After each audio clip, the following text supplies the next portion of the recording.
जो अखिलेश यादव हैं, जो आजम खां जी हैं, वो जेल में हैं, उनकी हालत ख़राब होती जा रही है, बेटे अभी नहीं निकल पाए हैं, उनकी पत्नी से भी जो है कार्रवाई हो रही है, मामला चल रहा है। अखिलेश जी कुछ बोलते क्यों नहीं उनके लिए? देखो, देश के अंदर और उत्तर प्रदेश के अंदर बहुत बड़े तबके के आजम खान साहब नेता हैं। लोगों की दुआएं आजम खान साहब के साथ हैं। आजम खान साहब को भगवान ने चाहे या ऊपर वाले ने चाहा तो कुछ नहीं होगा, वो सही सलामत आएंगे। लेकिन ये सरकार सिर्फ उनको सजा दे रही है। जो गरीब बच्चों के लिए उन्होंने जवाहर यूनिवर्सिटी बनवाई, रामपुर का विकास कराया, वो लोकप्रिय नेता थे, उनकी ज़िंदगी में साफ सुथरी छवि के नेता थे। उन्होंने सदन में खड़े होकर बोला था, भारतीय जनता पार्टी को बुरा लग गया कि साफ सुथरी छवि अपनी उन्होंने बता के लोगों के बीच में एक संदेश दिया था, तो भारतीय जनता पार्टी को वो हजम नहीं हुआ। फर्जी मुकदमे उन पे लगाए गए। उनको जेल में एक नेता होने की वजह से, उनकी लोकप्रियता कम करने की वजह से जेल में डाला गया। लोगों को दुखी है, तो कभी आएंगे जरूर। 2022 में चुनाव आ रहा है विधानसभा का, मुस्लिम वोट बैंक किधर जाएगा?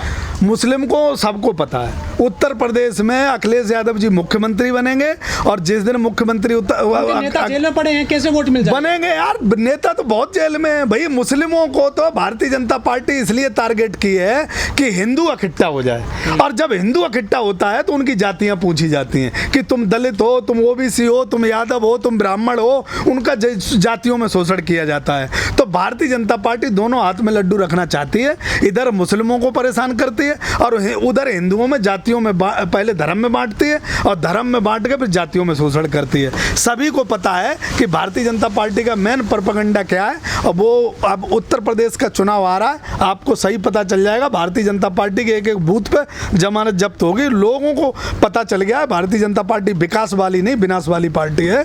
उत्तर प्रदेश की जनता दुखी है उनसे। जी, अब तो अफगानिस्तान में जो तालिबानों ने कब्जा कर लिया है, वो तो लोग कह रहे हैं कि इसको बीजेपी को बहुत फायदा मिल जाएगा, पूरे तालिबान में जो बवाल मचा हुआ है। इसके अलावा योगी जी भी अपनी तालिबानी कुछ कार्रवाई करते जा रहे हैं, नाम बदल रहे हैं, जो मुस्लिमों के नाम पे चीजें हैं उनको बदला जा रहा है। किस तरह से देखते हैं पूरी इस कार्रवाई को? कौन कह रहा है कि तालिबान से बीजेपी को फायदा मिल जाएगा? बीजेपी को फायदा तालिबान से कौन कह रहा है? मुझे ये बताओ, मीडिया चैनल के अलावा देश में दूसरा कोई आदमी कह रहा है कि भाई तालिबान से बीजेपी को फायदा मिल जाएगा?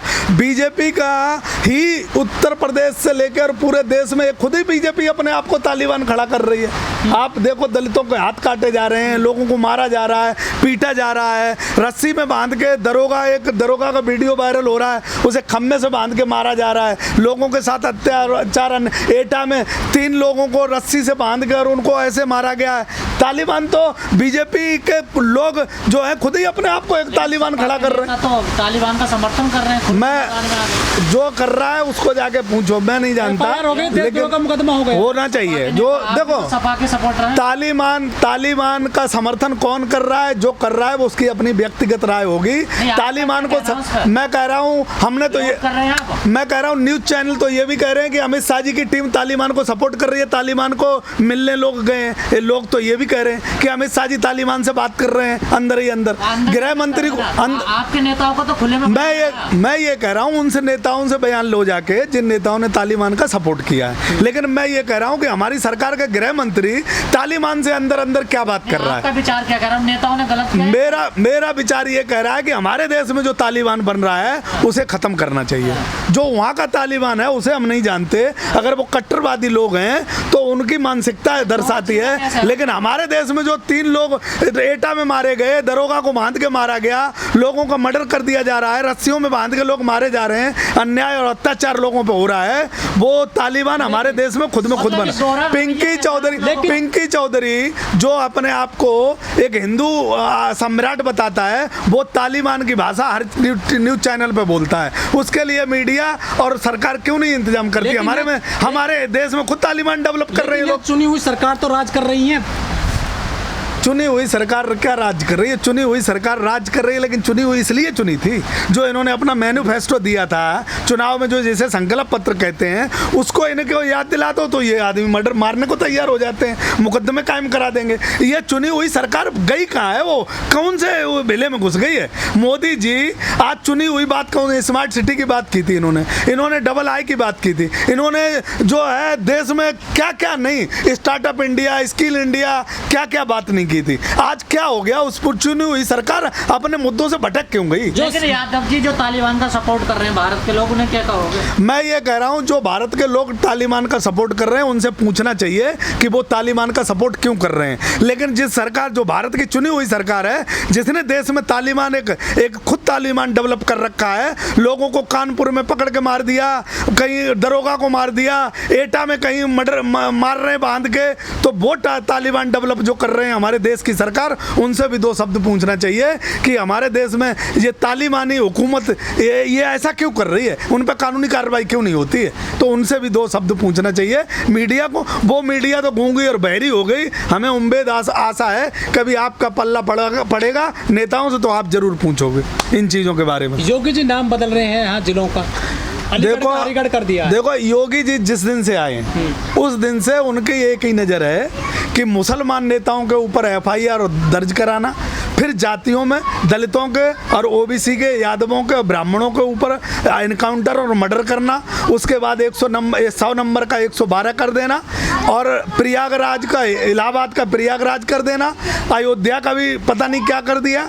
तो ये मैं बताता हूँ, उनका काम करना आता नहीं है। उन्हें मुख्यमंत्री नहीं बनना था, जनता ने नहीं चुना था। भारतीय जनता पार्टी की उनकी अपनी पसंद है, क्योंकि वो भारतीय जनता पार्टी ये मानती थी कि हिंदू सम्राट हैं ये, इसलिए उन्हें मुख्यमंत्री बना दिया गया था। उन्हें उत्तर प्रदेश के अंदर का कोई ज्ञान नहीं है, कोई उन्होंने काम नहीं करना।